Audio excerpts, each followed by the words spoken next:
You know that feeling when you check your savings account and the number looks good? Like genuinely good. More than you expected. You saved that. You were disciplined. You said no to things. You put money away every month. And it is sitting there growing at 4 or 5%. And honestly, it feels responsible. But here is the thing nobody tells you about that feeling. That feeling is a trap. Not because saving is bad. Saving is how you survive. But saving is not how you build anything. And the moment you mistake one for the other, the moment saving starts feeling like the finish line instead of the starting line, you have already fallen behind, quietly, without noticing. I want to show you exactly what I mean. And I want to do it with one number.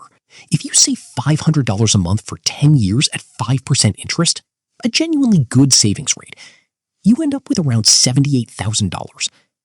If you invest that same $500 a month for the same 10 years, same discipline, same amount, at the historical average market return, you end up with around $82,000. Okay, those numbers are close. What is the point? Wait 20 years. Savings, $186,000.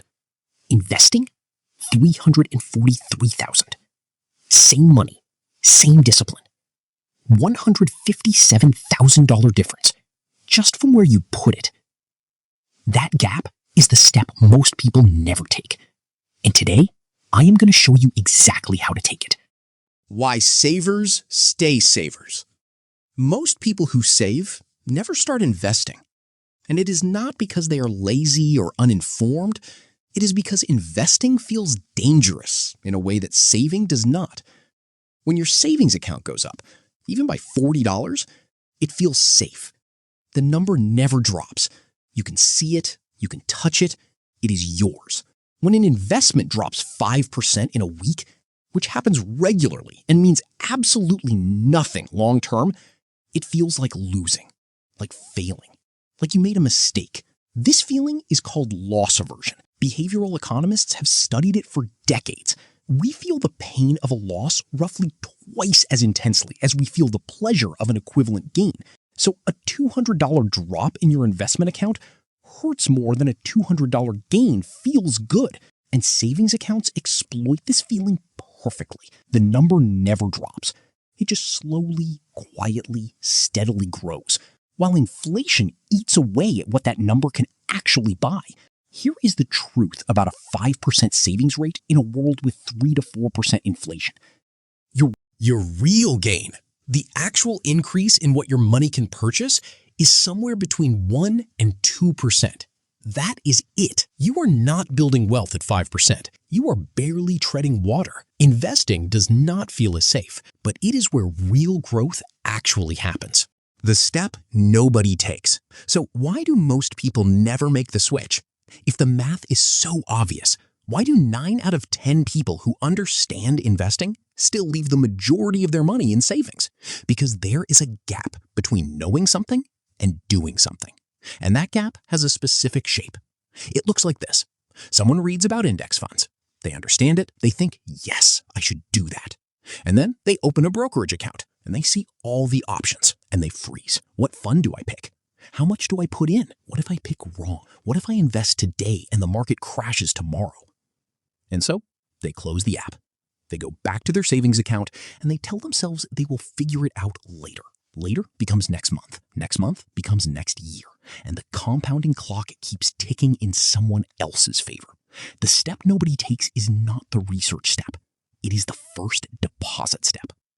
The moment you actually move money from a savings account into an investment account and hit confirm, that moment feels terrifying for about 5 seconds, and then it is just done and nothing bad happens, and you did the thing. Exactly how to do it. Here is the simplest version of this that actually works. No complexity, no overwhelming options, just the path. Step 1. Keep your emergency fund in savings. 3 to 6 months of living expenses. This stays liquid. This never gets invested. This is your safety net, and it belongs exactly where it is. Step 2. Open a Roth IRA or a brokerage account. If you were in the US, Fidelity or Vanguard. Both free to open, both take about 15 minutes. If you were in the UK, a stocks and shares ISA. Any major provider, free, simple. Step 3. Choose one fund. Just one, a total market index fund or an S&P 500 index fund. You do not need to understand every holding. You own a small piece of every major company in the market. When they grow, you grow. Step 4. Set up an automatic monthly transfer. Pick an amount, any amount, even $50 or £50. Set it to transfer automatically on payday. You never see it. You never decide whether to invest this month. It just happens. Step 5. Do not touch it. This is the hardest step. When the market drops, and it will drop, do not sell. When financial news is scary, and it will be scary, do not sell. The people who build wealth are not the smartest investors. They are the most patient ones. Here is what I want you to take from this video. Saving is a skill. It is a genuinely valuable skill. Most people cannot even do it consistently, but saving is not a destination. It is the fuel. And at some point, you have to put that fuel into an engine that actually goes somewhere. The gap between where you are now and where you want to be financially is not about earning more. It is not about finding some secret investment. It is about one decision: moving money that has been sitting still into something that can actually compound over time. The math does the rest. You just have to take the step. If this helped you understand the difference, share it with someone who is saving but not yet investing, because the earlier they take that step, the bigger the gap works in their favor. Subscribe. I will see you in the next one.